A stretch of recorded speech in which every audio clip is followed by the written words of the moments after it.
And those would be the 10 timestamps that you received this morning via email from Mr. Sharp. Are there any sections that, since it's your video, basically, or you're seeking to admit the video, do you have any sections that you all have decided you're going to not play or not in contention? Have you vetted any of those with the defendants? We have not, the defendants, and I don't know if Mr. Sharp is getting ready to do that, based on what we submitted to them, we do not know if there's any parts that they agree with or not. We know that everything that Mr. Sharp has sent us, we're in dispute, in dispute with us. All right. Okay. And so, all right. So I'll just take by the numbers, and then we'll move on to any other persons that wish to be heard about. So what are you marking that February 21st interview as? This is going to be 378 Yankee Delta.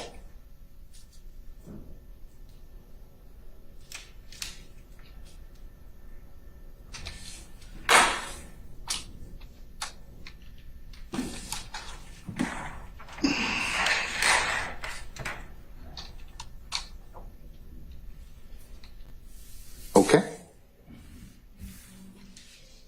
Give me a course indulgence, at least until we get the hard copy or forward you a copy. All right. Has that already been sent to all defense counsel as well? Yes, Your Honor. Okay. All right.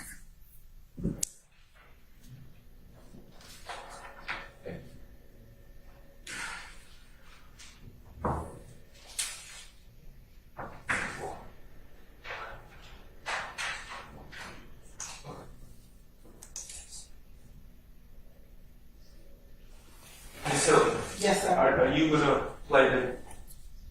You have it queued up? Yes. Okay, awesome. No, sure, you're fine. You're fine. What's your intention? So through mine first, or? Yeah, I want them to at least cue it up. So why? Okay, we'll take the first one. I believe that's at 3:59:50 to 4:00:20, and it apparently. The first three, Your Honor, are all statements made by investigators. I believe they're all by investigator Gaither. All right, let me just kind of flesh out as well, just for purpose of the record in our discussion. Number 2 is 4:08:40 to 4:09:40, and number 3 is 4:10:55 to 4:11:05. Right. And the first one, you've indicated that Gaither gives a speech about the need for people to step up and cooperate. Number 2, Gaither gives a speech about the work they have done. And number 3, Gaither gives a speech about doing this to protect Casey's baby girl. Right. And obviously speech is my commentary, but it's essentially the narratives given by detectives throughout the interview, which are basically giving argument and kind of parroting the state's argument throughout this case, which I think is improper and unnecessary and fails 403 because there's no probative value to investigator Gaither pontificating about the need to protect the community and the need for witnesses to come forward and her quest to protect Mr. Copeland's child and things of that nature. So, I mean, they speak for themselves. So, Your Honor will hear, and then I guess we can argue about it. Okay. All right. And Your Honor, the emails are sent to you now.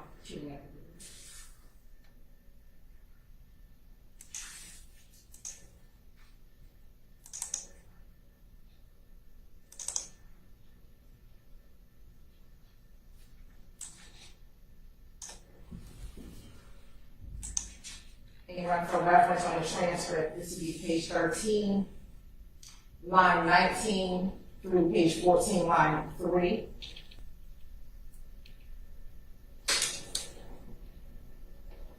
And we'll start a little before our conference. We'll start at 3:59:35.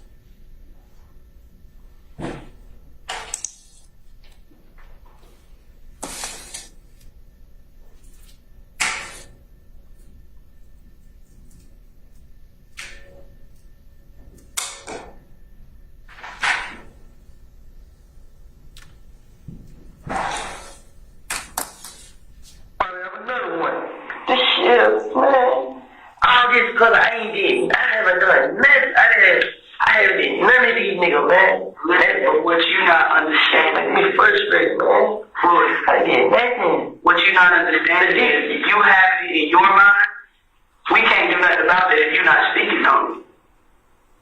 We don't know what's in your mind and what you know. And that's what's making it even more fucked up, because you holding on, and everybody else just running rampant. I'm going to jail for, I'm taking the blame for everything. I'm going to jail for probation, parole, whatever you want. That's what you in jail for. If there was some other charges on you, they'd be there. And you would see it. They got me in jail for probation. Until they find out if I shot one boy.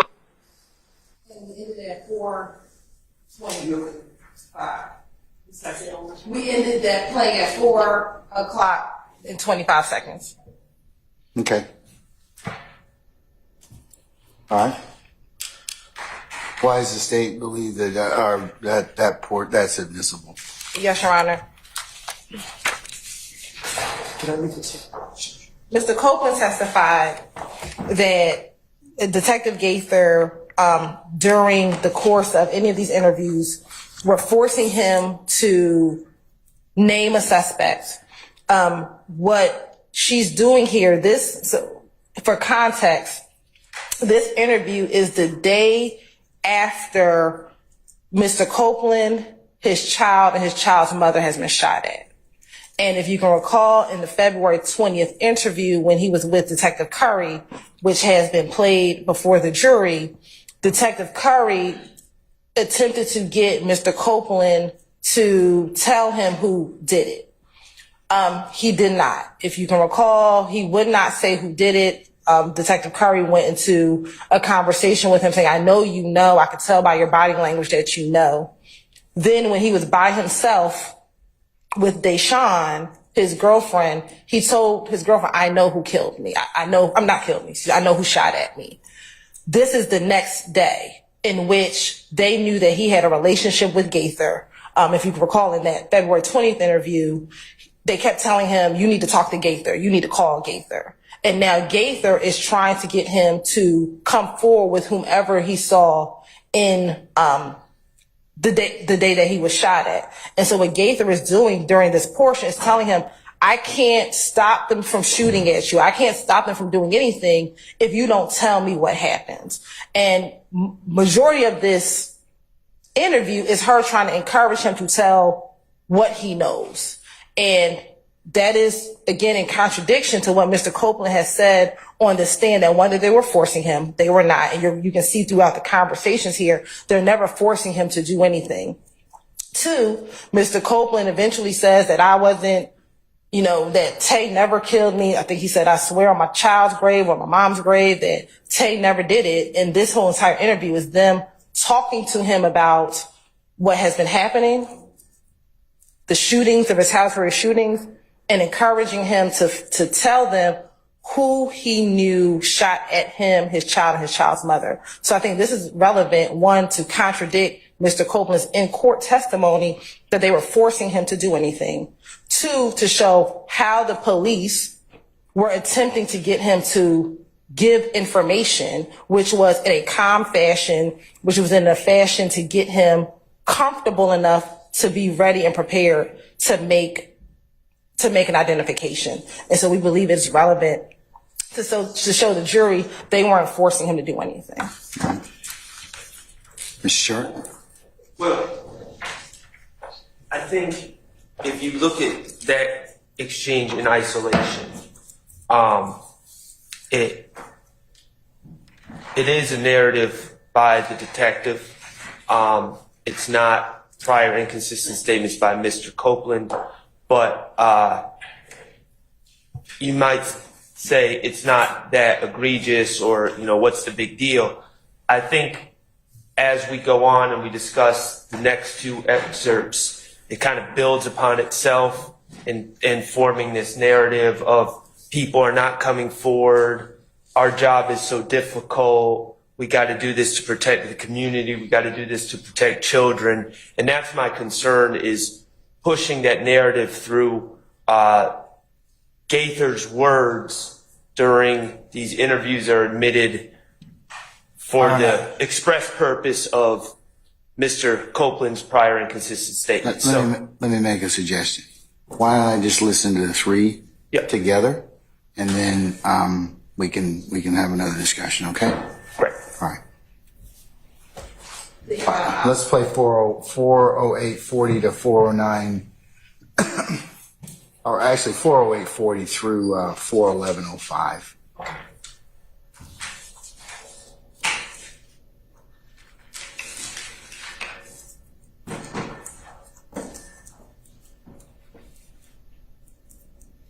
It looks like 40836.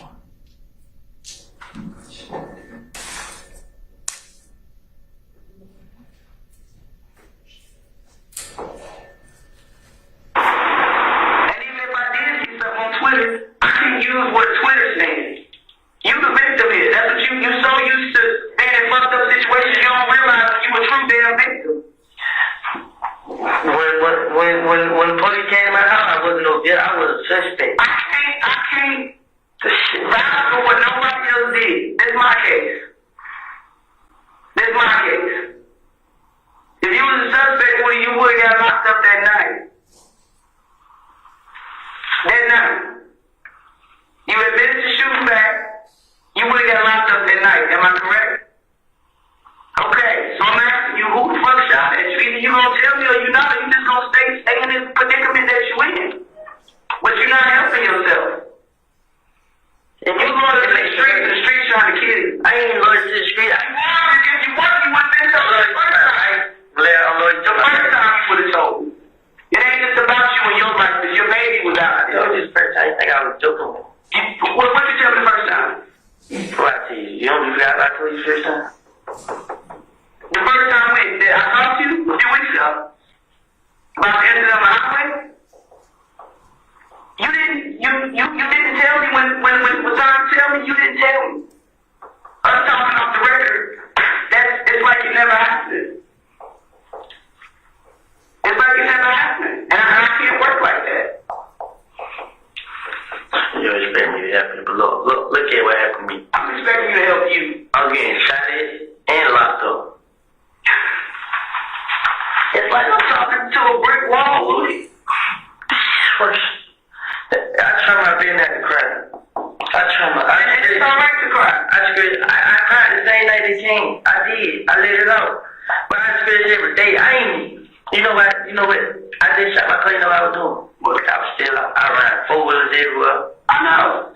I heard. I wasn't riding. All right. You know what I'm saying? Because I know everybody wasn't out to get me. I'm not saying everybody out to get you, but the folks that are out to get you, obviously they coming for you. And me as a police officer, you don't give two shits about your life. I care about your baby life. I care about her life. She can't get my life and my girl life. Exactly. So help me do this shit. They unprotected now. They out there by themselves. But you not telling me nothing, cause I'm in jail. You right here right now. They out there by themselves, and the folks that shot at y'all. It ended a little bit later at 41117. All right. Hey, Ron, I have a physical copy of it. Thank you.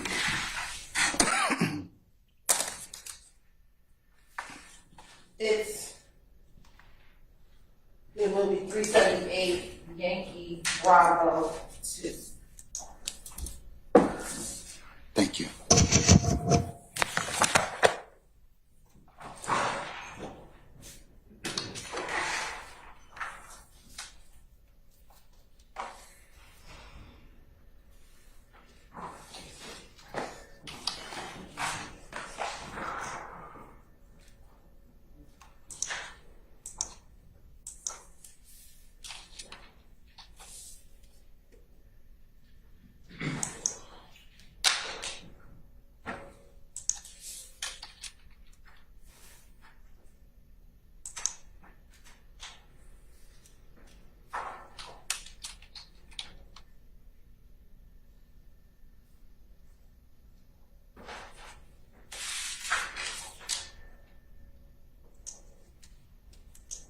All right, sir. Ms. Sharp.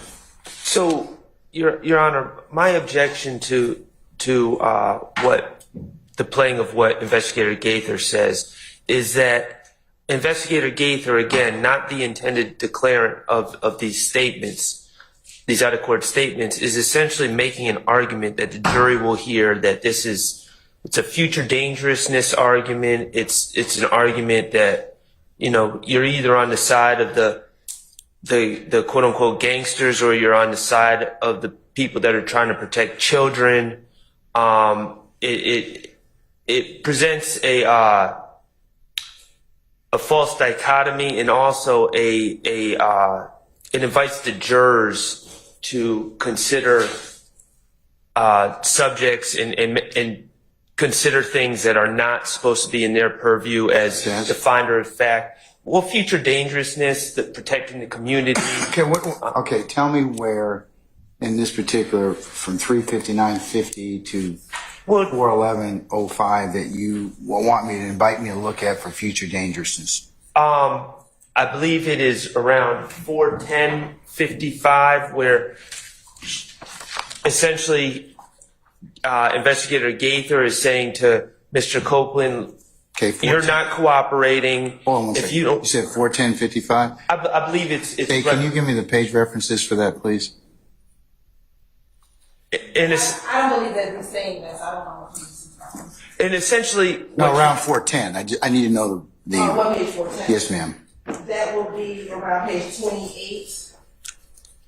All right. and I don't have the transcript in front of me, the stage transcript, but what the part that I'm referring to is where she says, Woody, you're not talking, you're not cooperating, you might not care about your little girl, but I do. I'm going to protect your little girl. And I think that's improper. It puts it improperly presents this dichotomy where the police are the good guys and the protectors of children away from, the bad guys who are out warring in the streets. And I just believe that that's an improper statement. A, it's not true, but B, it's an improper statement that invites the jurors to consider things other than the evidence in this case.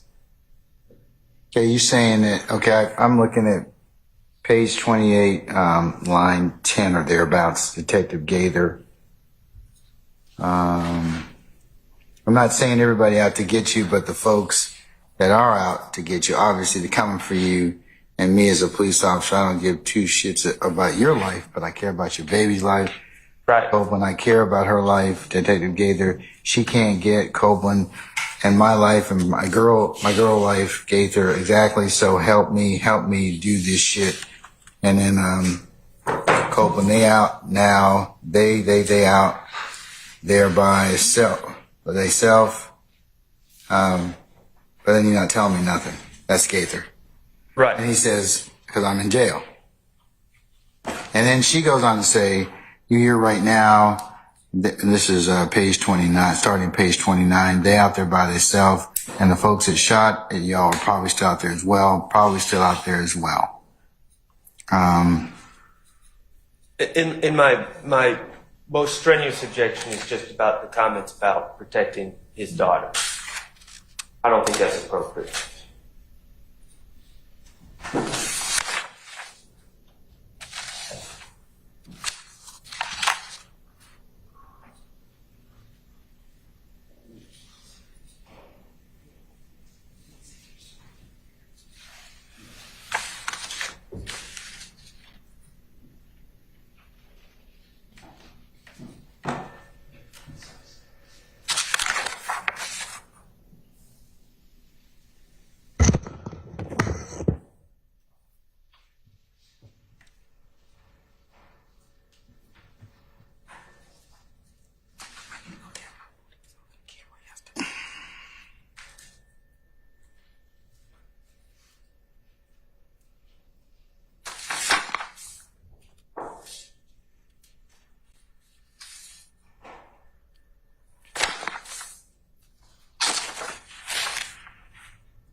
All right. Any other portions that you want to point? Are you saying that the entirety of it, or are you just saying that particular section? Right, that particular section about the child, and I think that fails under 403.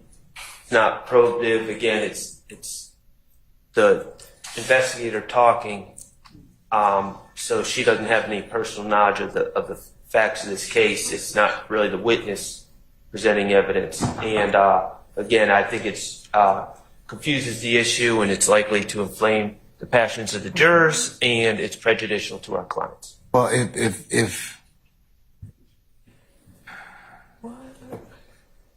there was some testimony that Mr. Copeland was in a vehicle with his significant other and his baby, Outside of his house. and they were shot at. Yes, this is They were shot at. Yeah. So I'm sorry. This interview, just for context, is 2 days after that Yes. event. So, I mean, it's not. I mean, she's got some basis to ask him those particular ask him or appeal to him in terms of what what's going on in his life and her investigation. Like, don't you want to get at the folks that, or at least tell who it is that shot at you? Well, let me. Because she's investigating. I'm not correct? criticizing her questioning of Mr. Copeland. Of course, yeah, she has the right in the interrogation room to appeal to whatever she wants.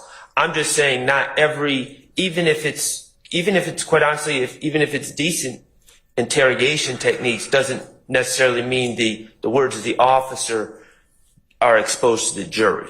And that's my issue. I'm not saying that she broke any rules in the interrogation. I'm just saying that those appeals are not necessarily appropriate to expose to the jury. Can I respond?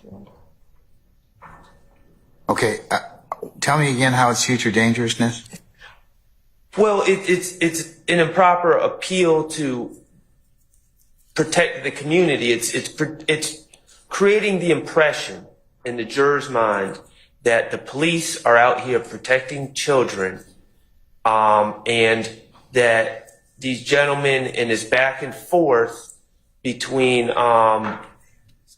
Mr. Copeland and other individuals, and the state would say individuals seated back here, and this other group are putting these children at risk.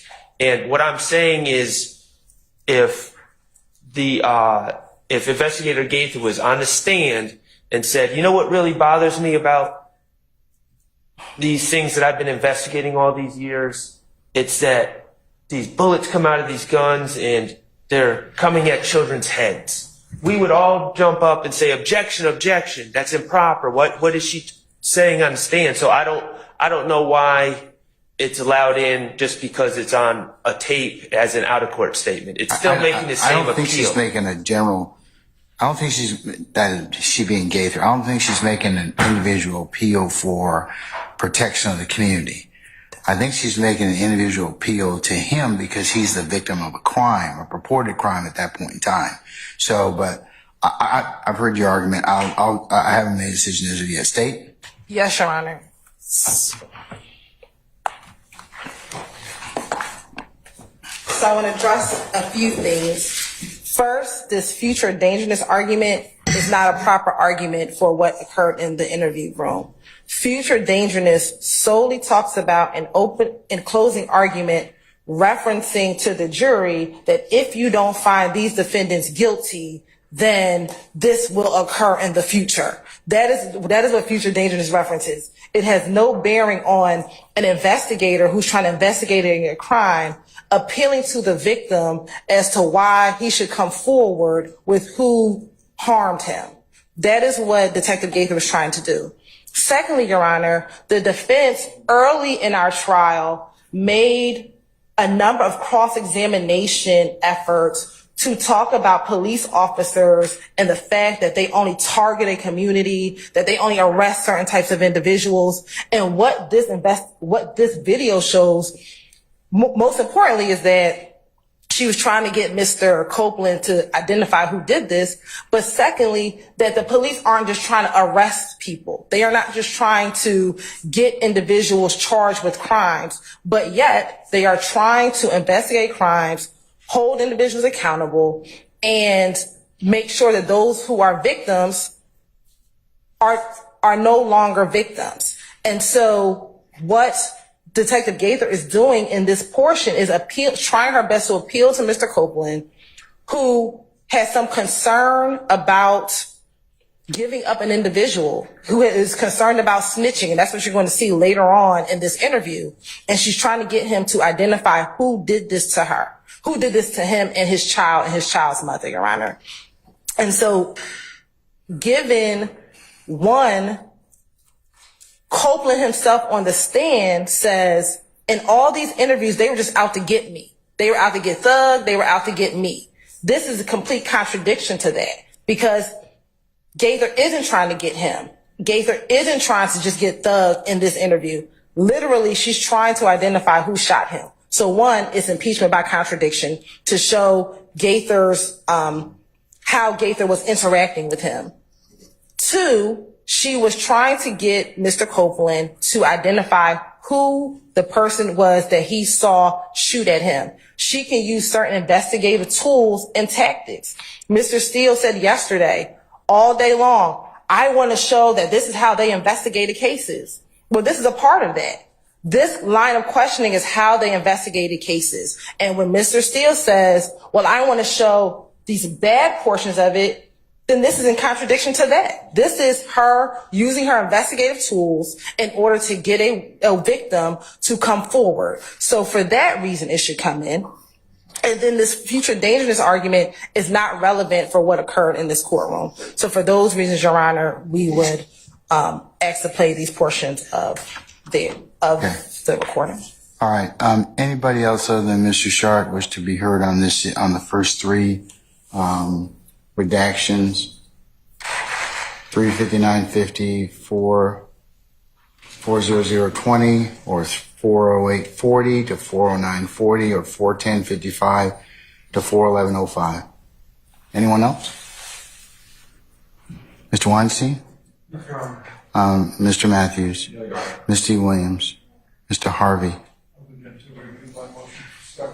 And a 105 instruction. Okay. Denied.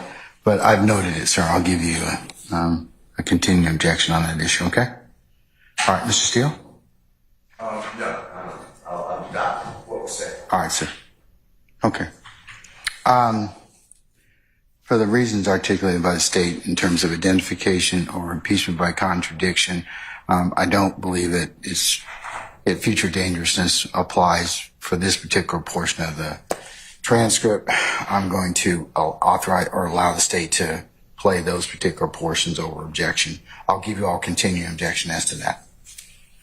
All right. Can we move on to 41130 to 41235? Yes, Your Honor. I'll just keep on playing from where it stops. All right. And Your Honor, for reference, that's page Yes. 29, line 9, through page 48, line 11. What will that take us through? That's going to take us through 41235. Oh, okay. That's the fourth area of contention. 41130 through 41235. Yes. Okay. All right. You can go ahead and play it, please. Still out there as well. Probably still out there as well. Still. Oh shit, man. I try my best, man.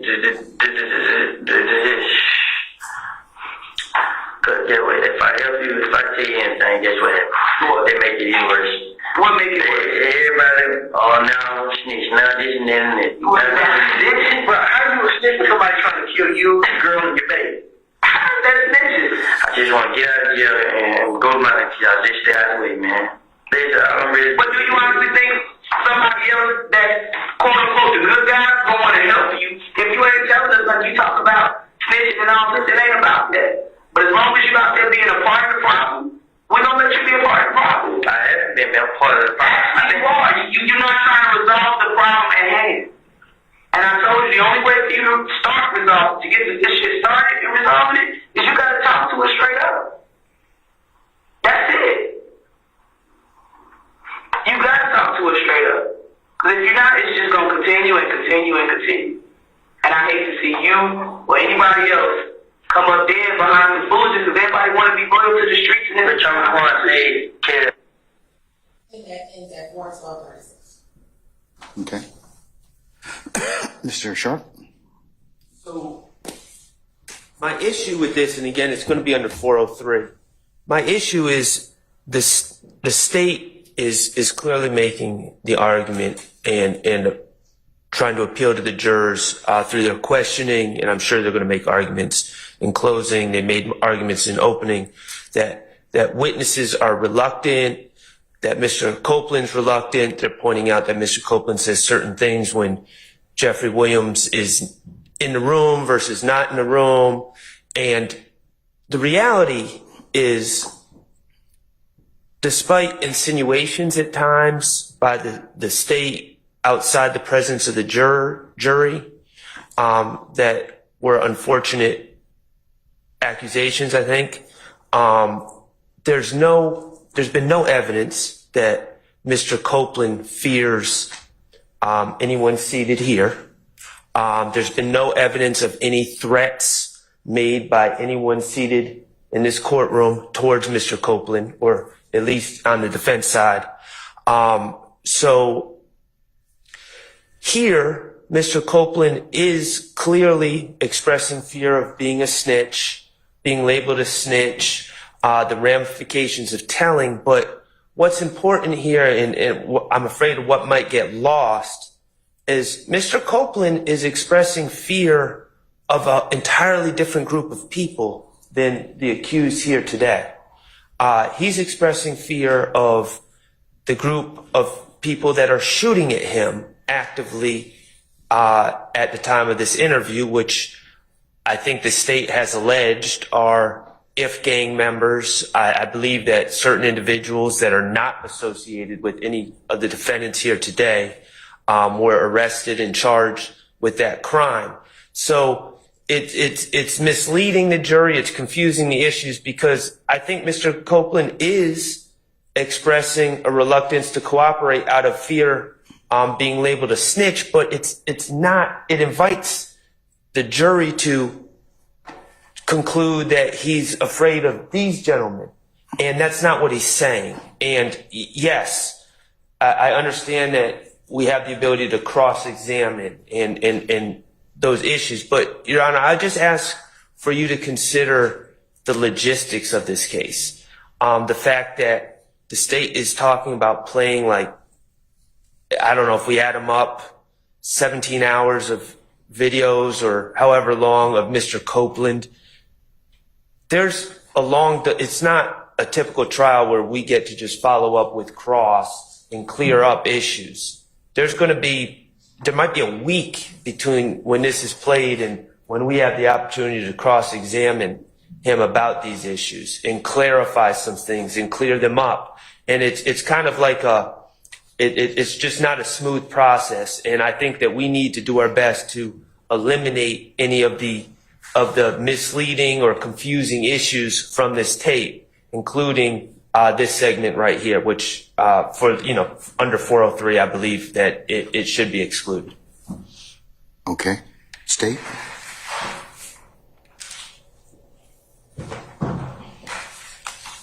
Thank you, Your Honor.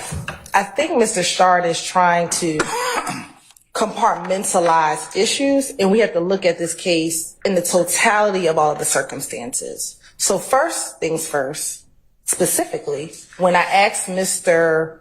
Copeland on the stand about Tay and about whether or not he saw Tay shooting, he said, again on the stand, he didn't do it. I swear to God, he didn't do it, or whatever his frame. I'm not quoting that as a direct quote. But also, he talked about not being afraid of snitching. He talked about the fact that whatever he said in these interviews, he was just saying it just to say it.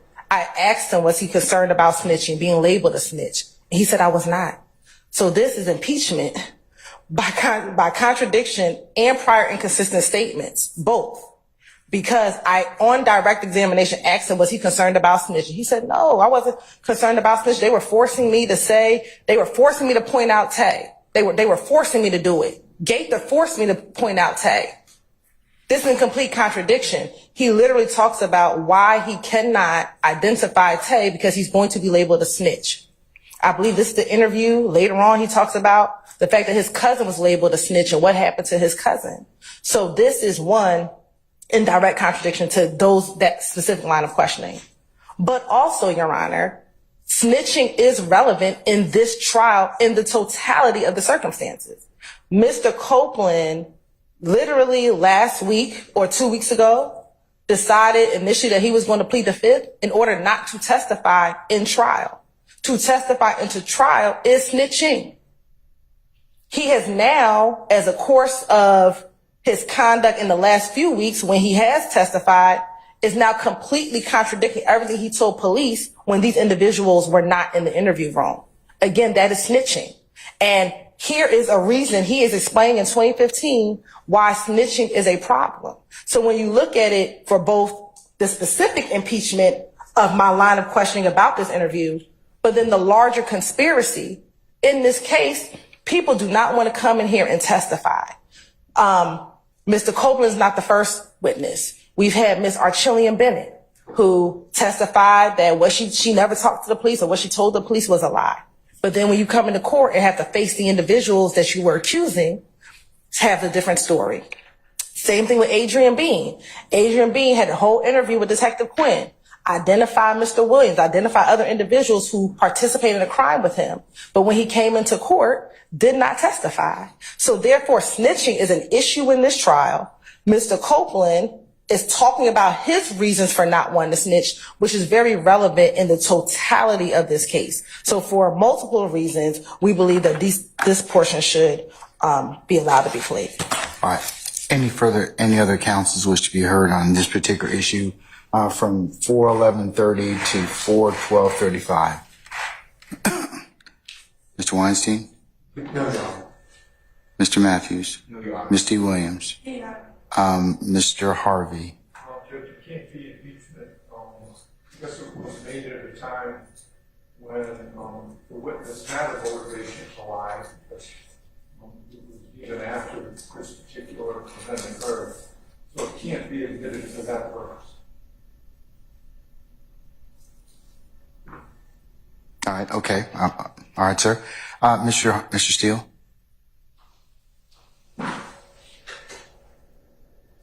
Just as the court goes through your ruling, the state's information, or what they just said about people come in and then face Mr. Williams et al. And then are reluctant, is not what I understand. I understand Ms. Bennett was upset because the district attorney's coworker was inappropriately communicating with her. I understand that Mr. Bean told another detective at the hospital when he was first arrested that he did not have information. He was told, if you include Mr. Williams, then you can get out. It will be better for you. With Mr. Copeland, who's testifying, he has stated that he's been pressured by the prosecution. So this whole creation of pressure is a theory of the district attorney without zero proof. So I don't believe that that should weigh into your analysis at all. I also agree with Mr. Harvey that once the reason for the fabrication or the improper influence is birthed, then under Tome, which is T-O-M-E, United States Supreme Court case, and in Georgia, Adams, A-D-A-M-S. It's also in the statute, which is OCGA section 24-6-613, because the motivation of Mr. Copeland is clear. He's in custody. He wants to get out of custody, and he's making statements. These are not prior consistent statements at all. The state is saying it's prior inconsistent statements. Sometimes they are, but sometimes they're really prior consistent statements that they wish to get in, because Mr. Copeland really is not inconsistent. He said, yes, I probably said these things, but I said them because I was motivated to get out of jail. So the state is relying on inconsistency I believe that they're really relying on consistency, and I join Mr. Harvey about it's not proper for a prior consistent statement. All right, sir. Okay. In considering 411:30 or thereabouts to 412:35, the court is in agreement. At least it's a impeachment by contradiction for the reasons that the state's proffered. Whether or not the issue of snitching is relevant before the jury, and whether or not that is an issue that several witnesses have testified to, would be relevant. So, but the court's primary ruling is based upon impeachment by contradiction. So that will be authorized to be inquired into. All right. Let's turn now to 425 to 425:33. Casey talking about Shannon beefing with IG people. You can flesh it out. So just a little context, Your Honor. This is after. Obviously, you know, this is after the episode of Mr. Copeland being shot at outside his house. It's also after a January 28th episode where we've heard testimony. Mr. Copeland, Demikion Garlington, and Mr. Stillwell were all in a car together, and that car was shot at, and the car stopped working, if you recall that testimony, Your Honor. So there's two different shooting situations involving Mr. Copeland, one where Mr. Stillwell was also apparently or allegedly in the car. And Mr. Copeland is, I believe, making reference to Mr. Stillwell having issues with some of Mr. Copeland's enemies on Instagram. My objection to this is that this is based, Mr. Copeland's in jail, and it's unclear how he's aware of this, but apparently he's been told about Mr. Stillwell having back and forth with these individuals. From my recollection, you know, I've been through all the discovery numerous times. I don't recall in discovery seeing any of this alleged back and forth during this time frame involving my client on Instagram. So I haven't seen any documentary proof of any of this, but so I don't know exactly what Mr. Copeland is referring to, but from my understanding of the context of the statement, Mr. Copeland is merely passing on hearsay information about what Shannon is doing on Instagram. Okay. Mr. Copeland does not have access to Instagram, obviously, as he's making these statements. All right, can I hear it, and what transcript page is this from? It's going to be page 47, but page 47, line 9, through page 48, line 15. But I do think for context, we need to start at 424, which is going to be page 45, line 25. Page 45, line 25. Page 45, line 25? Yes, sir. Okay. All right, go ahead and play it, please.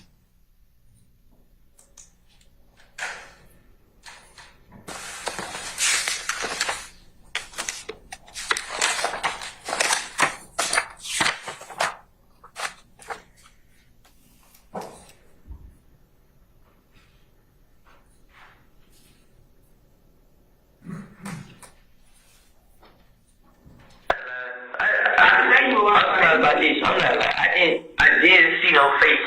It did. When I see him jump out the car. Kind of favor somebody. Who? The boy that was showing at my house. Who? Who?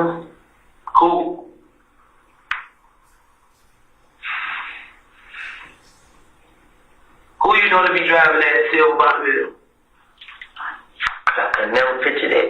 That's something I could never get. So who do you favor?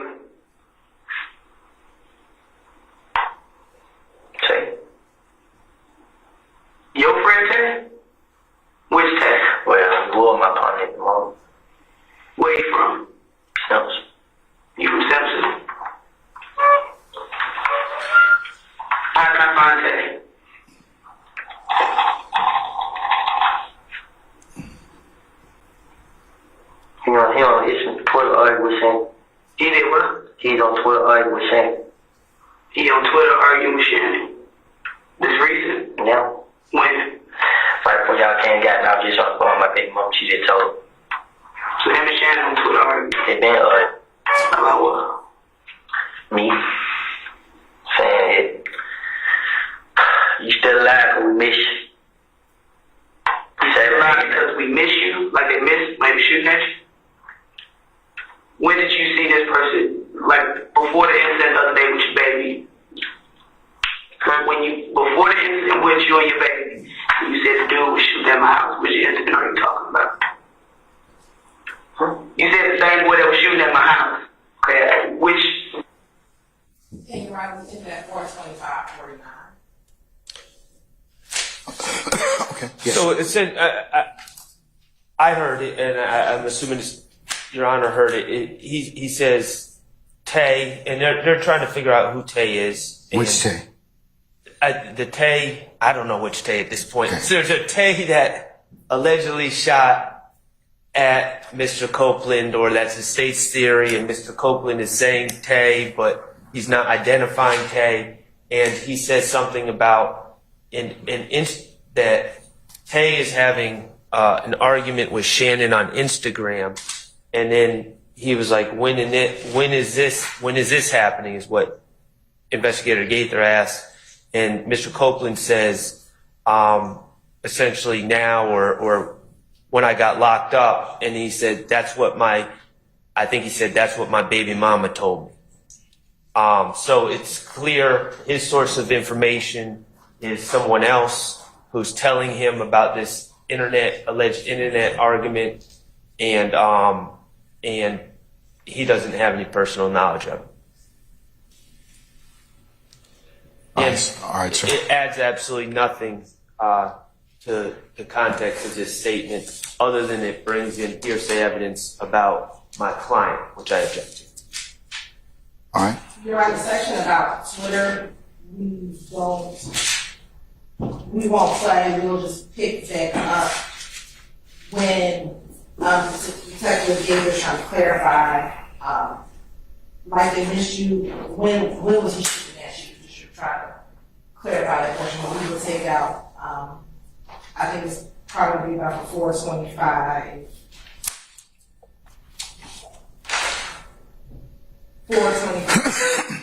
425, 31. 425.31 to what?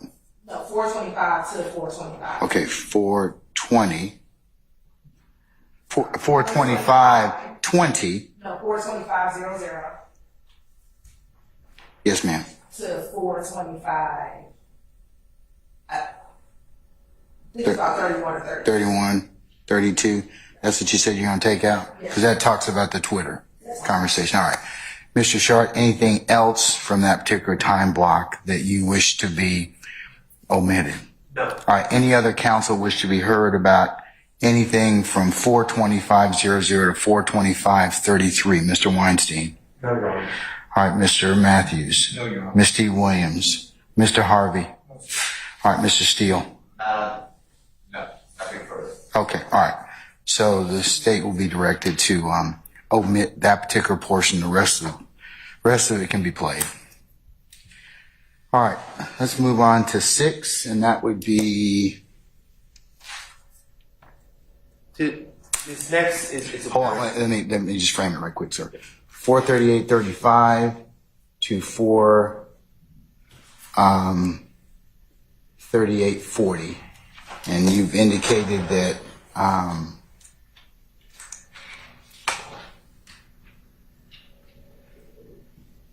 Casey saying that he has not hung out with Shannon Lodi since they shot the car. Confusing under 403 is a pronoun they is meant to refer to people shooting at Casey, Shannon Lodi, but could be misconstrued.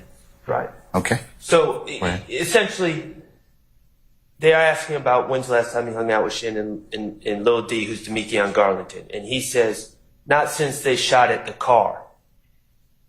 I think any reasonable interpretation of that, based on someone who's spent hundreds probably thousands of hours reviewing the discovery in this case, which I have and the defense counsel has, any reasonable interpretation would mean he's referring to is the people that shot at him, Shannon, and Lil D in the car on January 27th, I believe it was, the day before the statement on the 28th. However, the jurors have not gone through all the discovery 10 times over as the defense has. So they have limited knowledge of everything. And when you listen to the statement in a vacuum, the reasonable interpretation is he hasn't hung out with Shannon and Lil D since they shot at the car, which makes it seem like Shannon and Lil D were shooting at a car. It's confusion of the issues. It's likely to mislead the jury. And again, Your Honor, this is another one of those things that I said earlier. This is not a normal trial. Yes, theoretically, first of all, there's no need to bring this confusion into this trial. So there's no prosecutorial need for this little excerpt to be played. But, sure, theoretically, we could clear this up during cross-examination under normal trial circumstances. But when this is played, there's going to be several days in between that time where the jurors are likely to have in their head, if they're scrutinizing every line, oh, wait, Shannon and Lil D were shooting at a car? And that's going to affect the way they look at my client. And when, in fact, we can just clear that up at the time of him saying it by deleting it, as opposed to me having to come back days later and try to clarify and draw everyone's attention back to this incident and this statement. So I just think under 403, to avoid confusion of the issues, we could easily just redact this little segment and clear up any potential confusion. Yeah, Your Honor, before I even play it, the state understands what Mr. Copeland is talking about when he says when they shot at the car. The state has no intention of alluding that the they is Mr. Garlington and Mr. Stillwell trying to shoot at Mr. Copeland. And when I read this portion, I'm going to play for the court the entirety of that section, because I think in order to understand this section in context, you have to start at 438:14, because there's already evidence, or will be before this video is played, that there was a shooting on the highway in which Mr. Copeland was involved in. And the state in no way, shape, or form intends to infer that Mr. Demekion Garlington or Mr. Stillwell was trying to shoot at Mr. Copeland. That's not even something we thought of. So we'll play the whole section so you can hear it in context. Fine. Can I get the page references? Yes, Your Honor. We're going to start at, it's going to be roughly page 64. And I'm starting at 438:14, so it should be around line 2 on on page 64, line 2. And it will go through page 65, line 1. All right, madam. All right, let me hear it, please. In that fucking river with them, period. This is what is going on. These two people I be with, they're going to be Shannon and Lil D. When I'm making with Shannon, me and Lil D together all the time. That's exactly. Shannon still with Demekion Garlington. Yeah. Me and him together all the time. Them only two I been with. Since they shot their car, I've been in the house with my baby mama. If I ain't in the house, we don't got the ugly. And I don't call Quake. Quake don't can't pick that up, and we just rolled around here. So we stopped it at 438:46. So in context, he's talking about the last time since they were shot at in the car. Well, before we played this interview, we would have played the January 28th interview where he's going to talk about the fact that they were shot at in the car in January 28th. And so when you read those two in conjunction with each other, I believe the jury will understand that he's saying since they got shot at the car, I've been in the house, given the full context. And again, the state will not infer that the they is Demekion, Mr. Garland, and Mr. Stillwell shooting at Mr. Copeland. Okay. When I said the defense attorney's been spending a lot of time with this case, also the state has. I mean, they have a background understanding. Both sides have a background understanding that's through discovery that's deeper than what the jury has at this moment. And that this line adds nothing to the understanding of the case. But, you know, I just listened to it again. I was thinking maybe I missed something. He says there's no discussion of other people shooting at the car. They say, when's the last time you hung out with Shannon and Lil D? Not since they shot at the car. It sounds like my client shot at a car. Well, it has to be taken in context because the jury's already heard about some purportedly shooting. Okay. Yeah, but I understand your concern under 403. I respectfully disagree at this point, but okay. Because I don't think it would confuse them. But anyways, anybody else wish to be heard on this issue? Mr. Weinstein? No, Your Honor. All right, Mr. Matthews? No, Your Honor. Ms. D. Williams? Mr. Harvey? Mr. Steele? Nothing further. Okay, all right. I'm going to admit it are allowed to be played over objection. I'll still give you a continuing objection, okay? All right. Let's turn to number 7. And number 7 is 60325 to 60605. And you...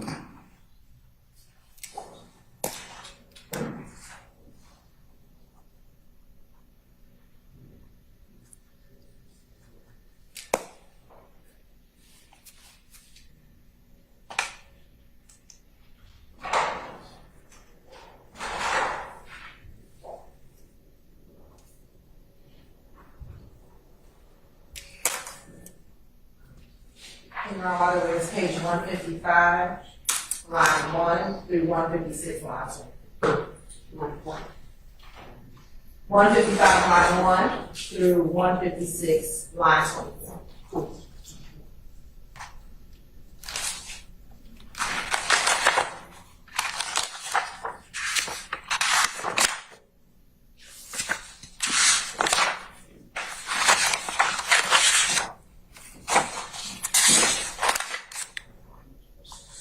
Okay, Mr. Short.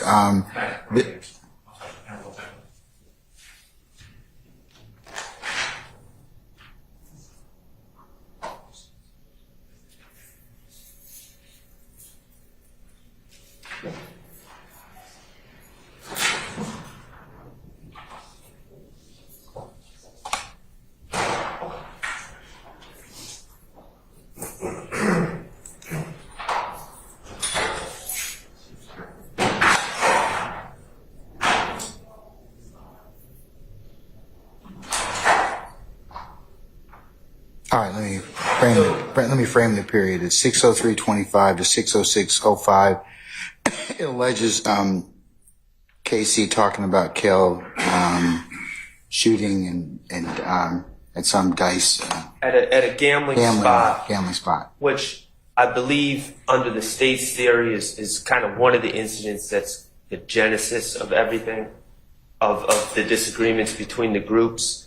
And my objection is that Kenneth Copeland is basically telling the police that Kel shot up the gambling spot, but even in his own statement, his identification of Kel, now let me be clear, he does say he was there, so it's not that he wasn't there, but from my understanding of his statement, he didn't know, no one knew who shot up the gambling spot, no one identified Kel, who's Kelvin Watts, at the time, but afterwards, apparently, according to Mr. Copeland, Kelvin Watts told his girlfriend or a girl that he knew at the time, whose name's Trivia, about what had happened and apparently made some confession, according to Mr. Copeland, and then Trivia tells Kenneth Copeland. So it's double hearsay. And certainly, even if Kelvin Watts to trivia would fall under a hearsay exception, trivia to Kenneth Copeland would not fall under hearsay exception. So it's hearsay, and he doesn't have a basis of knowledge, and we would object to its admission. All right, State. Your Honor, the information about the gambling spot has already come in based on the January 11th interview in which Kel discusses, if not January 11th, February 20th, but the two interviews that have already been played before the jury.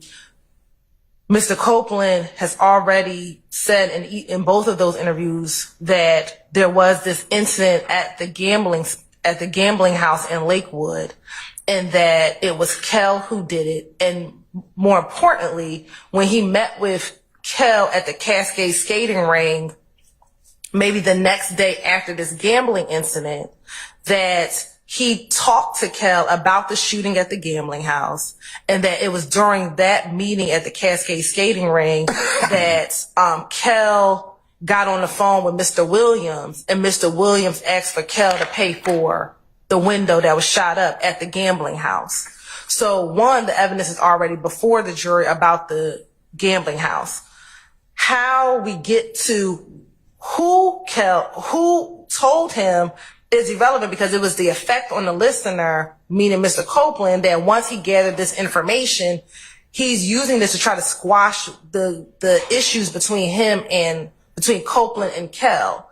And so when he's relaying to Detective Gaither the beginning of the conflict between him and Copeland, he's just now reiterating how he got the information that Kel did it and what effect that had on the issues between the two of them. So who told Mr. Copeland that it was Kel is irrelevant to the sole fact that he thought it was Kel. That was kind of the beginning of their issues with each other. And as a result of knowing that it was Kel who did the shooting, Copeland in turn confronts Kel about this shooting. And during the course of his confrontation of Kel, also had a conversation between Kel and Mr. Williams about the shooting that occurred. So this portion as to how he found out it was Kel is not, while hearsay is really effect on the listener, but this is already information that's before the jury. But it's important, Your Honor, because let me say this, that defense counsel is arguing that Copeland consistently lies. What this shows is that Copeland's giving the same series of events to multiple different investigators at multiple different interviews. And so that shows that at least back in 2015, when he's recounting his history with him and Kel, he's telling different investigators these same series of events that occur leading up to the murder of Donovan Thomas. But I'll play the section for you if you want to. All right, sir. Yes, ma'am. Go ahead. And I'm going to start at 6:03:22. But that's what it was about. Then they got mad. The D got jumped in the club by MBC. They tell the D, we ain't help you because you be with them. They asked the D, why they ain't help you? You got too much shit going on. And don't nobody know why. It was, no, but the whole time come back on care them. Because this is a gambling house we go hang it and gamble. We go there and gamble. We come out the league. Kel, I'm in the bush. Kel, Stewart, and they never mentioned the third person name. In the bush, they started showing me that they shot so many times. Shit, I was glad to hear that. Huh? Who came out? In Lakewood. They shot so many times. They shot down to everybody's car. But they missed everybody. They graded one person probably bad. But when police can't hear them, left. Co-people left. But they don't care. But that's the same like NBC jumped on the D. So they did that, make it seem like NBC did. But I pulled over, boy, I'm home. I stayed out about 3 years. So I was telling them like, damn, bro, y'all niggas come on there, y'all trying to kill me, what's up, bro? And they like, hell nah, bro, you tripping. Like, bro, we ain't shoot that shot there with one of the NBC niggas. Like, bro, we ain't got no problem with that, bro, you didn't. Y'all trying to let D be with me, bro. I'm on the stage, starting like, nah, bro, y'all tripping, bro. In my tongue, bro, nah. They keep trying to get in each other's face. But nah, the next thing you know, Big Boot came up there, and one of them niggas on swarm. He grabbed the D out the stage, started jumping on the D. I ain't know it was a D, I'm thinking they wanted them jumping on them. So I walked out the club, see the D, him got shot in the hand, and he blamed me shit. Oh, what happened to you, bro? And he couldn't talk. He like, and I was seeing the hammer, but damn, they shot you too. So he went down there with him. He went to the hospital, so I had to tell him I'm with him. Then Pinky went down there with him. Goddamn, the next night we at the gambling house. They ain't not putting no pictures, we in that gambling. They take pictures and shit. Then he came up there and shot at it. We found out who killed. He had got into a Gucci Red. And she was hosted him. She came back and told her, like, man, they were killed and shot at y'all, mixing like they did. Because they shot at it, and they went and shot at Monday spot. Monday we got into it with the NBC man. They bumped, boom. They had a fight started. They went and shot at their house on Metro Pies. Shot house on Tuzlo. Okay. And it ends at 6:06:07. So to put a little context to what you just heard, this gambling spot was shot up, according to Mr. Copeland. It was assumed that it was people from a group called NBC, because according to Mr. Copeland, Mr. Kendrick had gotten into some sort of dispute with someone from NBC around that time, is what Mr. Copeland's saying. I don't know if that's true or Mr. not. Kendrick or Mr. Garlington? Mr. Kendrick. I think he says Monte. I'm assuming Mr. Kendrick. Maybe someone else named Monte. And I don't know if any dispute occurred. But what he's saying is it was assumed it was NBC. And then through hearsay, it came out that it was Kel. Through hearsay, through trivia. And so our stance is that's hearsay. Effect on the listener is much narrower an exception to hearsay than the state's been putting forward in this case. Throughout this case, they've been relying on effect on the listener quite a bit. I don't believe that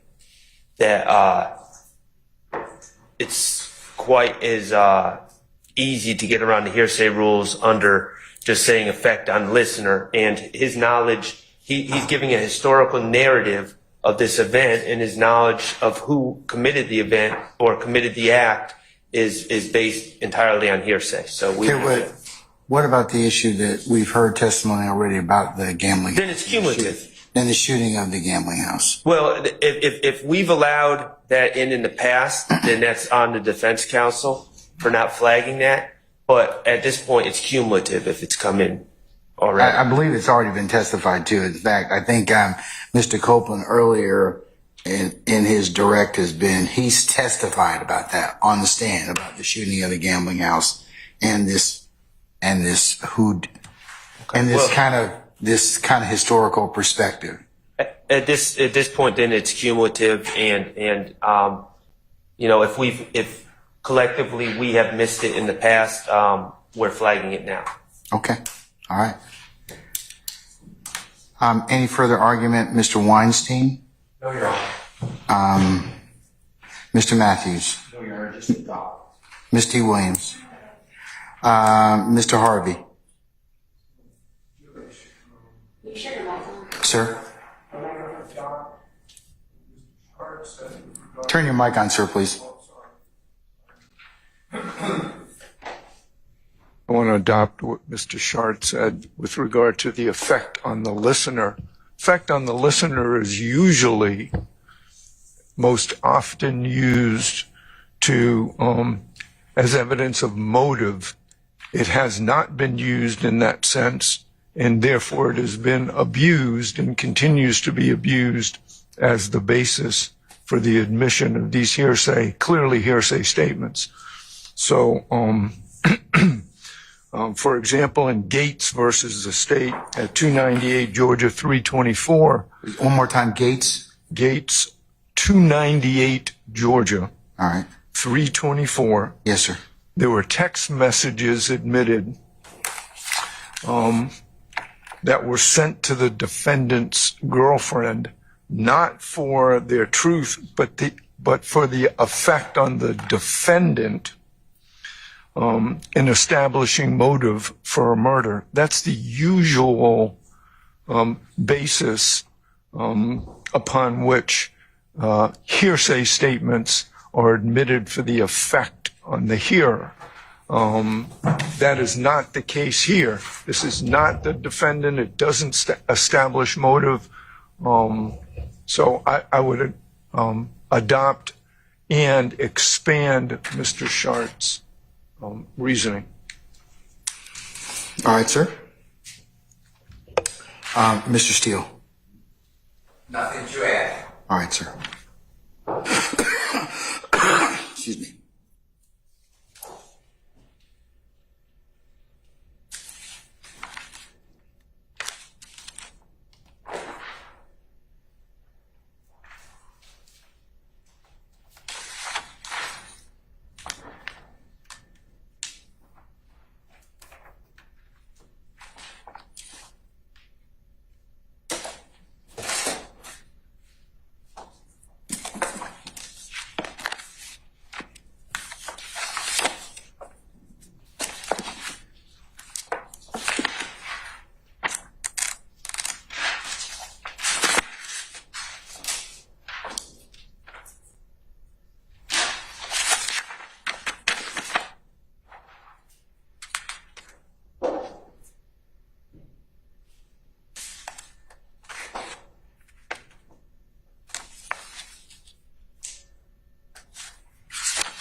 All right, folks, we're going to take a comfort break. Let's take 5 minutes. Come back. I'll make a ruling at that point in time on 7. Okay. Hey, Your Honor, before the state did want to respond to what Mr. Harvey said, and so I didn't know if we could get an opportunity to do that prior to the court's ruling. Okay. All right, we're in recess.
you said you had a response to Mr. Harvey's comment. Yes, Your Honor, very briefly. In looking at Gates, Your Honor, specifically the portion which they talk about the effect on the listener, yes, this was a murder case, but what it says, and this is in Division 2.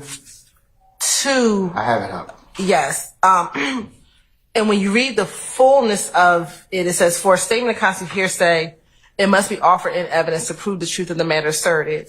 And it cites the statute. Here, the declaring statement at issue was, you're ever lonely, you can call me.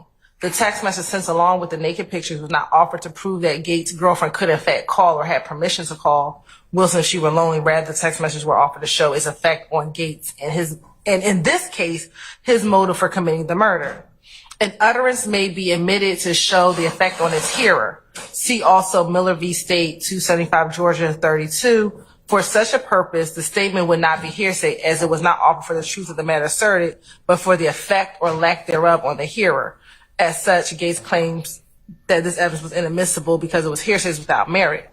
Here, again, Your Honor, learning about the fact that Kell shot at the gambling house, what Copeland took with that information is he confronted Kell about it.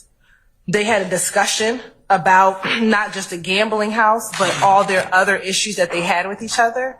And then furthermore, during this interaction, which was, I believe, the next day after the gambling house or some time later, Mr. Williams then speaks to Kell about that shooting that happened at the gambling house and specifically about paying for the window. So again, Your Honor, it's not about what, and I believe it's Gucci Red. I think Mr. Shar said that it was Trivia who said it, but I believe he said Gucci Red told us it was Kell. That information is what he used to confront Kell about about what happened at the gambling house. So that's what the state wanted to add. What's your response to the defense's assertion as well as cumulative? Because it's been testified to. Because, Your Honor, defense counsel assertion is that Mr. Copeland lies about everything.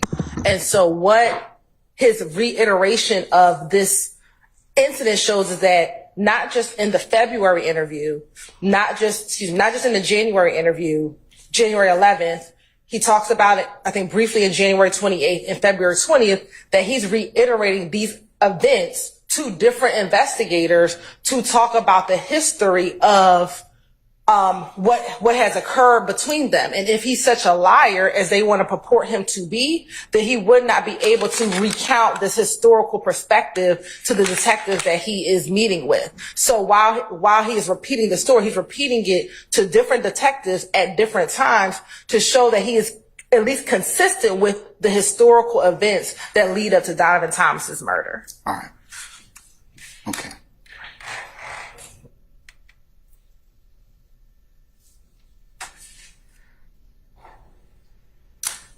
All right, counsels, I've had an opportunity to consider your arguments as well as take a look at Gates 298 Georgia 324, as well as Garner versus the state at 342 Georgia Appeals 824. Both of them stand for the same proposition about effect on listeners. So I'm going to permit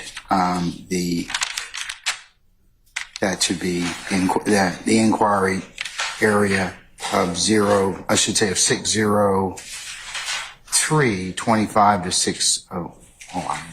Get back. Hold on.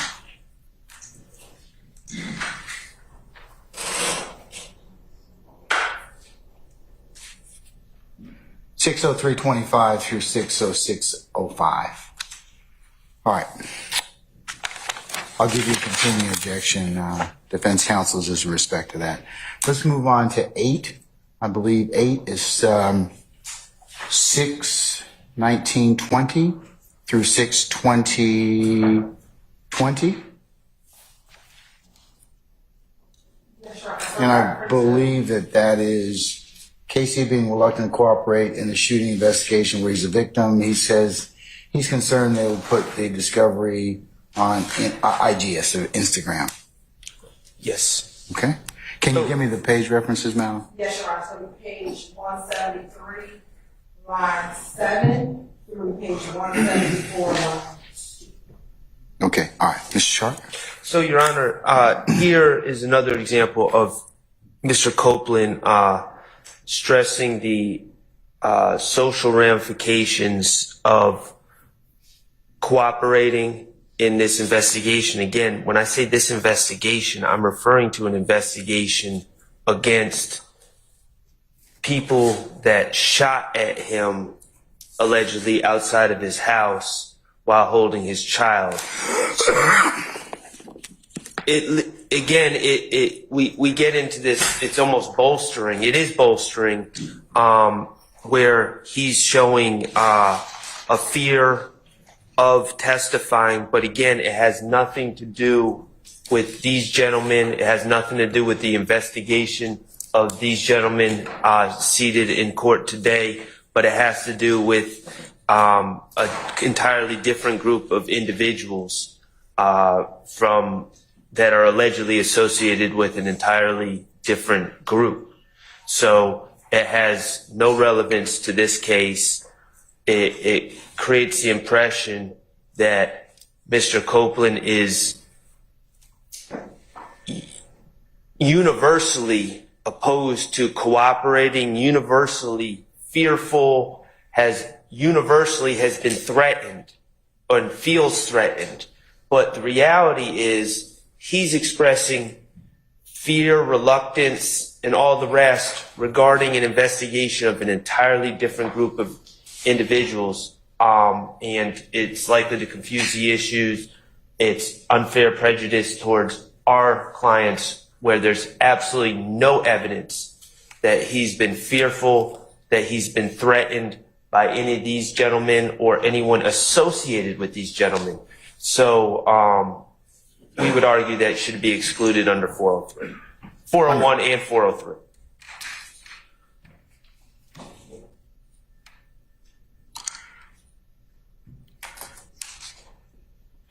All right, madam, can you play it, please? And Your Honor, I'll start at 6/19/40. You know my name?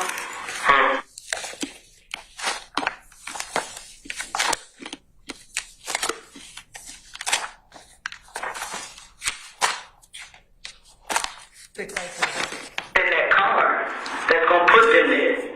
Like you worried about the wrong thing.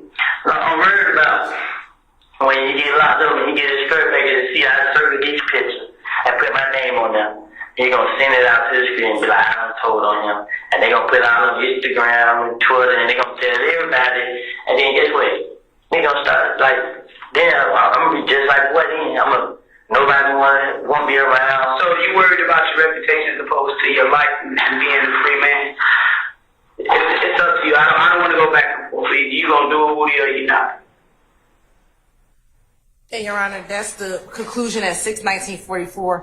And Miss, we started at 6/19/06. And Your Honor, may I respond? Yes, ma'am. What's the state's response to Mr. Chardon and the defense attorney saying that violates 401 and 403? So again, Your Honor, one, this is a impeachment by contradiction. Again, in court, Mr. Copeland has said repeatedly that they forced him to pick out Tay, and that he was not afraid of snitching or telling the police who did it, but that Tay did not do it. So one, this is a contradiction to both of those assertions that he made in court. Here, again, for the totality of the case, Mr. Copeland, back in 2015, and we believe even now, does not want to come to court to testify against whether it was Tay or these individuals. So this shows, one, he contradicted his testimony as to what he did back in 2015 as it relates to Tay. And then two, it shows not that he's fearful that anyone's going to harm him, because the state has never asserted that any of the defendants were going to harm him. What the state has asserted is that he does not want to come and testify against them. And this is a prime example of that. So for those two reasons, we believe that this portion should come in. Additionally, Your Honor, when Mr. Shar says this had nothing to do with this case, that is not true. What Mr. Copeland is talking about in this interview is a retaliatory shooting that occurred as a result of Donovan Thomas being murdered. So again, putting this all in context, Mr. Thomas was shot and killed on January 10th. Over the course of about 6 to 8 weeks, there are multiple shootings. We went over that yesterday, Your Honor. And one of the final shootings was on February 19th when these group of individuals that were associated with If Gang shot at him, his child, and his baby. And they're trying to get him to identify who one of those individuals were. So it does have something to do with this case. It has something to do with the overall retaliatory shootings that occurred as a result of Mr. Thomas being murdered. And again, in this section, he talks specific about having to come to court. Like that was his concern here. Like I have to come to court and I'm going to have to testify about this. He was concerned about doing that. And Your Honor, we believe that that is also why he's changing his testimony in court today. Court during this trial.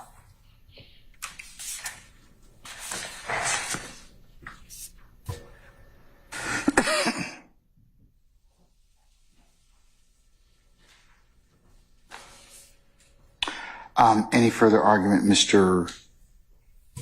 Weinstein? No, Your Honor. Mr. Matthews? No, Your Honor. Ms. T. Williams? Mr. Harvey? Nothing to add. Mr. Steele? Nothing. Okay, all right. All right, in considering the both sides' arguments in regards to defense 401 being relevance, 403 being unduly prejudicial, and the state's assertion that is impeachment by contradiction, the court does find it is relevant that even using 403 as a balancing test, it is more probative than prejudicial and shows impeachment by contradiction. So I'm going to allow it over defense objection, and I'll give you a continuing objection in regards to that. All defense counsel. All right, let's cover number 9. Number 9 is 626:30 through 627:05, and as you framed it, Gaither gives speech about the need to put an end to the shootings. All right, sir, go ahead. I was going to, You want to play it? yeah, can we just play it and then? Yes. And Your Honor, it's page 181, lines 8 through 12. I'm going to start a little earlier at 626:22.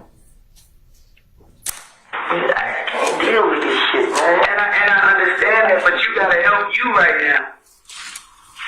We trying to get a stop to all this back and forth shooting. You try to back and forth shoot. Gee, they only shoot. Well, shooting at you. Shit. We trying to get a stop to this. And we pulling every resource in the city that we can, but we can't be everywhere. So if I gotta pick these motherfuckers off one by one, waiting on evidence to come back, then I'm gonna do what I gotta do, but you gotta fuck it. I'm doing what I gotta do, but help me out. I'm doing it. Hell, man. Why I gotta go through this, man?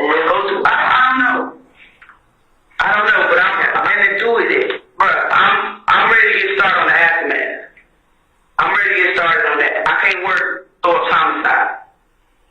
I'm picking up the pieces of the aftermath for the homicide. Here.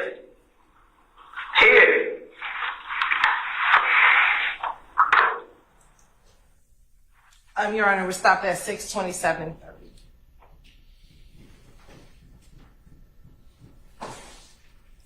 So, Your Honor, All right, sir. my objection, again, these statements are allegedly prior statements. I mean, the reason we're playing for the jury over our objection, the defense objection, is because there are prior statements by Mr. Copeland.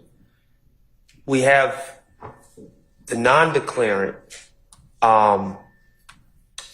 Investigator Gaither, just talking about the need to end the shootings and how she's going to end the shootings, and the city's putting every resource into ending the shootings.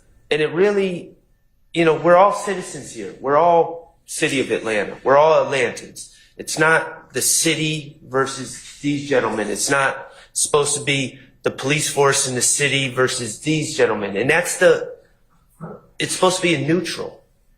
And that's the impression that the jury is given when they're exposed to, again, this speech.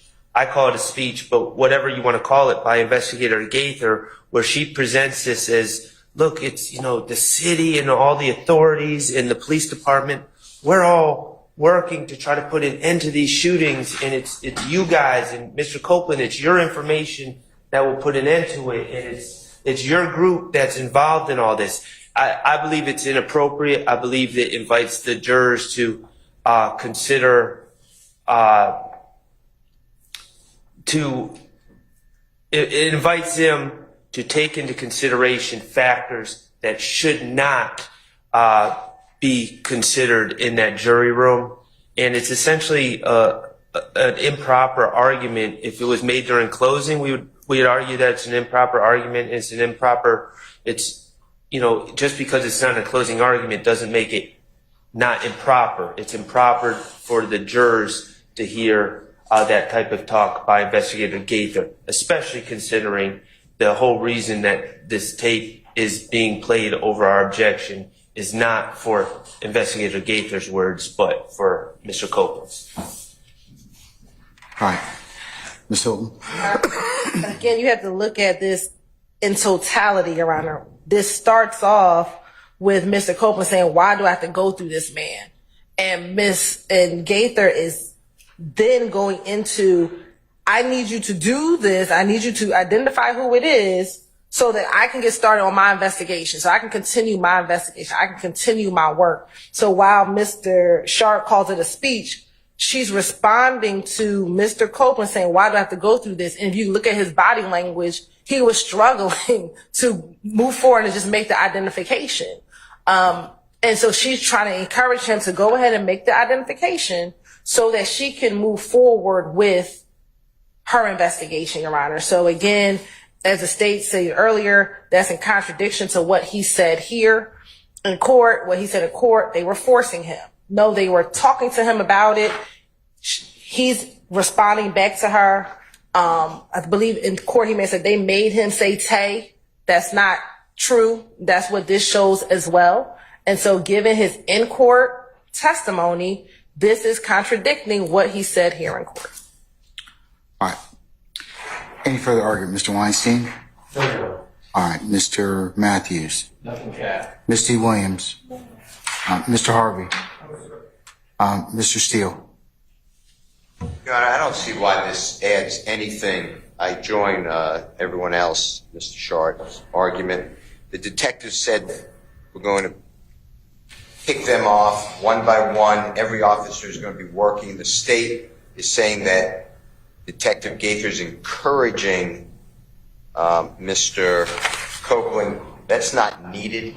That's not the purpose. We don't just play recordings of me speaking with a witness to say I was encouraging the witness. This is just an out-of-court statement offered to bolster the detective, and that's really not appropriate in my opinion, and it's irrelevant under 4012, and then 3 would be waste of time. A lot of this, the state wants to play, these are, I believe, 18 hours of recordings.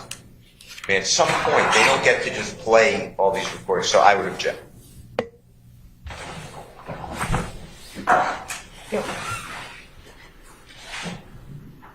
And I can respond to Mr. Steele specifically. if the court may. Yeah, I'm in trying to kind of see why detective gave it before it starts. We're trying to stop this. We're pulling every resource in the city. We can't be everywhere. So if I gotta pick these motherfuckers off one by one, waiting on evidence to come back, then I'm gonna do what I gotta do. But you gotta I'm doing what I gotta do. I'm doing it. I'd be inclined to take that out, but the other stuff would be admissible under impeachment by contradiction or relevant. So which line, Your Honor? Line 8 on page 181, line 8 through line 12. Okay. That's fine, Your Honor. It does. I agree with Mr. Steele. It doesn't really add anything to it, and it's for the reasons he mentioned. Okay. Okay. So line 8 to 12. We can. Yes.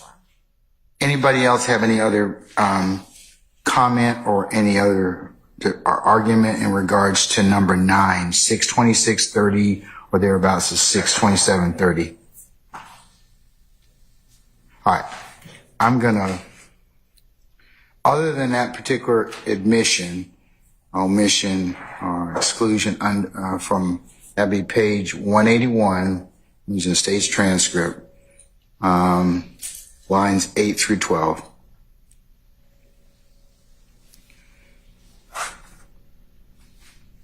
The rest is can be played.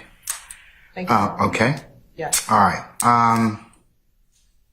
And I'll again admit it over objection and give a continuing objection.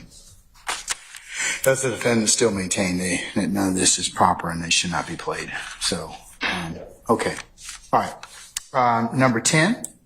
And number 10 is 630 through 63150.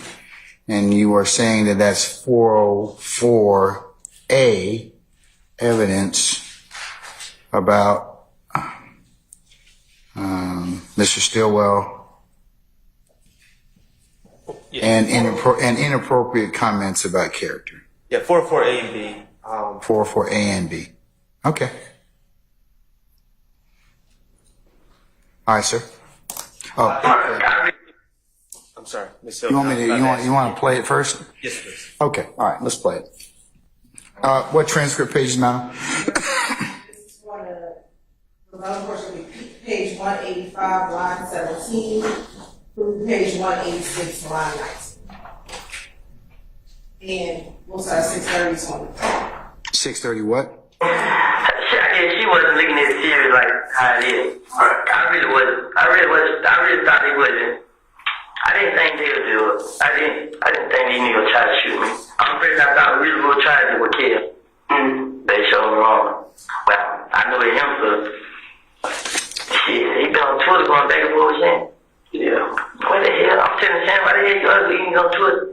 What Shannon been up to? Because I know he ain't just gonna sit and let it ride like you getting shot at and all that. I know that. And you know what I told Shannon? Let that boy deal with him. No man, he'll play himself. You know what Shannon told me that night? The night they shot me in bed. You let him play. I was crying. And you let him play. Man, bro, hell nah, bro. We take that you can. I'm like, bro, fuck this shit, bro. Let him have it, bro. Let him have it, bro. They kill me, bro. You know what's going on, bro. Just hit. Started with Lieutenant Shannon. Police involved with it. They started with it, bro. We ain't going to jail, so we ain't do, bro. You're not going to tell you one of these folks think we did this shit. And that's what I told him. He like, she looked at it. She like, bro, I'm telling you, bro. If they kill you or they hurt you or the baby, bro, they got to kill him too. Just like him, bro. They don't get your shell out of it, bro. We already in the battle phase. We with people we never thought we'd be with, bro. Bro, fuck that shit, bro. Let them have it. That's why I really ain't getting in bed. If I didn't, I feel like. And stop at 631. Voice turns on. So sorry, stop at 631:51. All right, Mr. Sharp. So this testimony or this out-of-court statement by Mr. Copeland about my client has absolutely no relation to any charged conduct in this case. It's propensity evidence. There's no evidence of something that happened that I know of.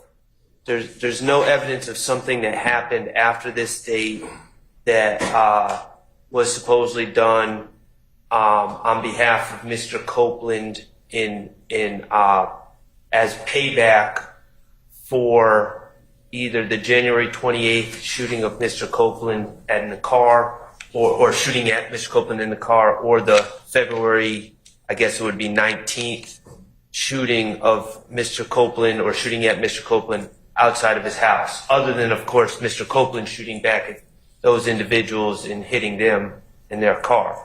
My point being, Mr. Copeland is essentially saying that Shannon has encouraged him to, and said, we need to get payback for them shooting at you. And Mr. Copeland saying, no, I said, let it be, let it be, let it be. This is not testimony about any act that's charged. This is mere propensity evidence that Mr. Stillwell is someone that when something's done to him or one of his friends, he's going to seek retribution from the other side. And again, if the state had overact, and I'm making this up, that happened on March 3rd of 2015, where they allegedly saw the car that was shooting at them on January 28th, then I would say, okay, maybe that has some relevance to this specific act. But there's no act that's charged. And what the state wants, essentially the logical conclusion based on hearing that, is Mr. Stillwell is, a hothead that seeks revenge. That's propensity evidence. That's exactly what's not supposed to come in under 404B. And so I would object. It's improper character evidence. It's improper propensity evidence. All right, sir. Yeah, we won't play it. Okay. I'm going to use Mr. Adams' favorite saying, easiest decision I'll make today. All right. Anybody else have any other comment about subpart 10, 630, 30 through 631, 50? It's going to be omitted. Anyone? All right.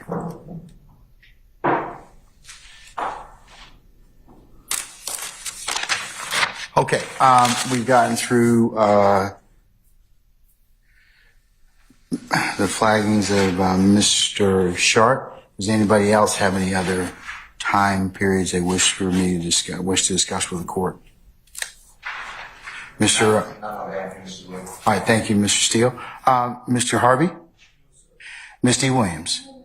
Mr. Matthews? No, Your Honor. Mr. Weinstein? No, Your Honor. Okay. When I say no, it's with reference to my continued objection for severance and instructions with regard to all of this evidence. I don't want that to be deemed to be a waiver on the record. Okay, Mr. Harvey, in no way, I'll note it again for you that you have moved for severance and for 105 instruction, which the court is going to give you continuing objection on, but I'm going to deny that this time again, okay? All right, sir. Okay.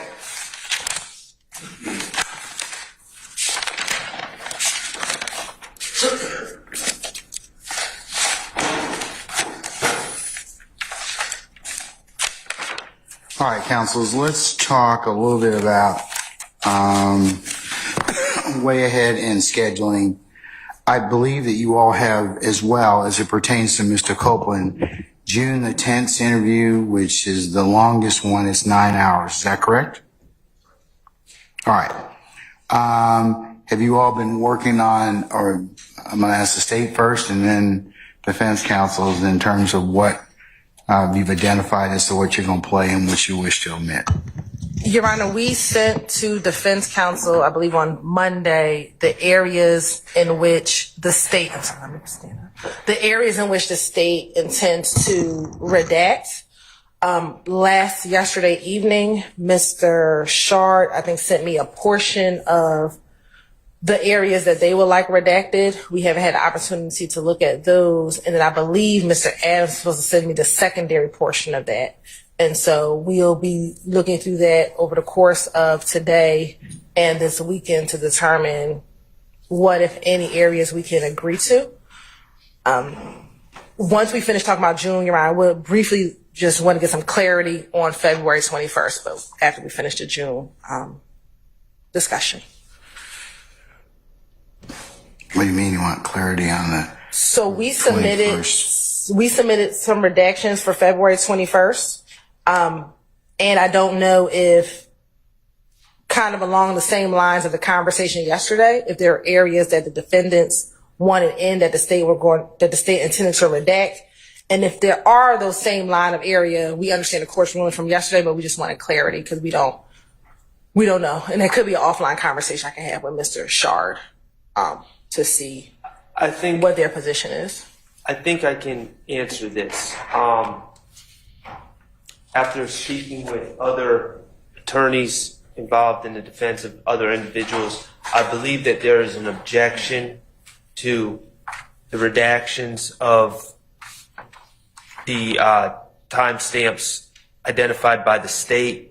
We understand that the state, in their presentation of the case, they may choose not to present some of these excerpts when they play the tape. Which tape are we referring to? February 21st, 2015. All right. But I believe that the defense is going to seek to admit portions that the state is not going to seek to admit. And certainly we can have a similar discussion that we had yesterday, or I can authorize, unless there's been a specific objection, I'm going to say you can play it during cross-examination. Like similar to what I did yesterday. Yes. Okay. And that's fine, Your Honor. We'll object at the appropriate time. Yeah, if appropriate, I'll rule upon it. But most of the things that, unless there's clear argument to the contrary, will be fair game on cross. Okay. Thank you, Your Honor. Okay, so let's talk about the June 10th interview. So, is it possible for you all to, consistent with this, has been very helpful for you all to identify the time periods and for us to work down through them and have discussion one way or another? Are you all in a position to potentially put something together by Monday, and so we can kind of go through the June 10th interview? The good news is we're all operating off the same transcript for June 10th, and there is a transcript. I believe the transcript's about 550 pages. I made it through 380, and I've identified the specific spots that I object to, and I believe that other attorneys involved in this case adopt my arguments for those first 380. Mr. Adams is diligently working. He's identified the rest, and he is going to send that information over to the state at some point. I don't want to speak for him, but I know he's been working on it. So I think that the state has given us their proposed redactions, correct? Correct, Your Honor, but I think we're going to be in the same position. So we really need their redactions, because I think the state is, we're going to redact what we're going to redact, and if they choose to want to play certain portions, we can object at the appropriate time. So I think we really need to know what their redactions are in order for us to have a meaningful hearing, hopefully on Monday. So right now they have about 2/3. Okay. Just by the transcript length, about 2/3 of the redactions, and then Mr. Adams is going to get them the rest. Mr. Adams, will you be finished by Monday? Oh, absolutely. They'll have them by, I can give it to them on Saturday. Okay. All right. Okay. That works. All right. So we'll work on, now, as it pertains to, since we'll probably take the most of the day with that, I'm inclined not to call in our juries for Monday. And Your Honor, I'm going to remind the court that we also have the jail phone calls. Yes, and there's 11 of those at 2.5 hours.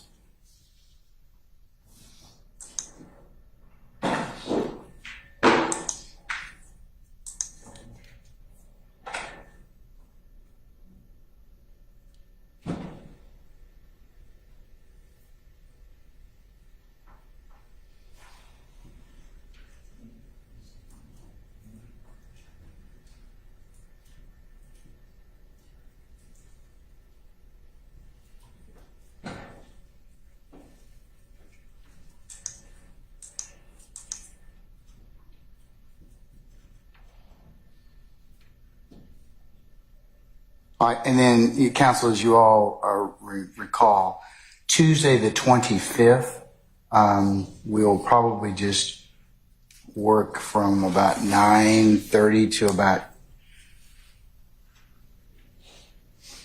probably shortly thereafter lunch. So my inclination as well, I don't think we're going to probably finish with our, it's possible that even if we, that we'll spend or exhaust most of Monday the 24th and Tuesday the 25th getting through the 10th and or 10th of June, as well as the jail calls, and we may not even be finished with those. So I'm inclined to just tell our jurors have a nice week, unless somebody has something to the contrary. Nothing from the station. Okay, anybody? Okay, I mean, I just don't think we'll be in a position for them to hear anything at that point. All right. Which leads me to July 1, 2, and 3. More than likely, we'll probably use, if we don't finish up our business with the jail calls, we'll probably take that up on Monday the 1st of July. Tuesday,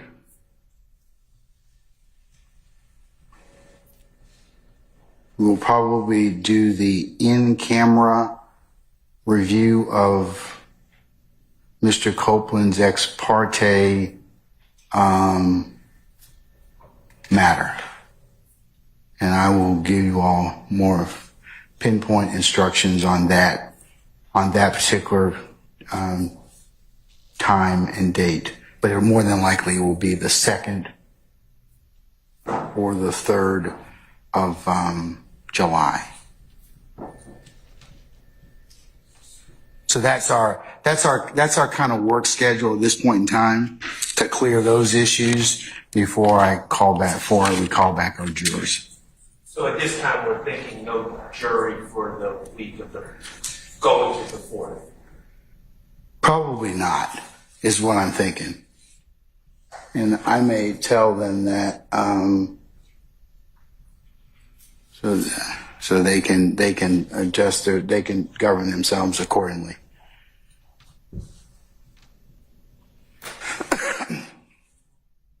But we have a fair amount of stuff to take care of. So, all right. Anything else, councils, at this point in time?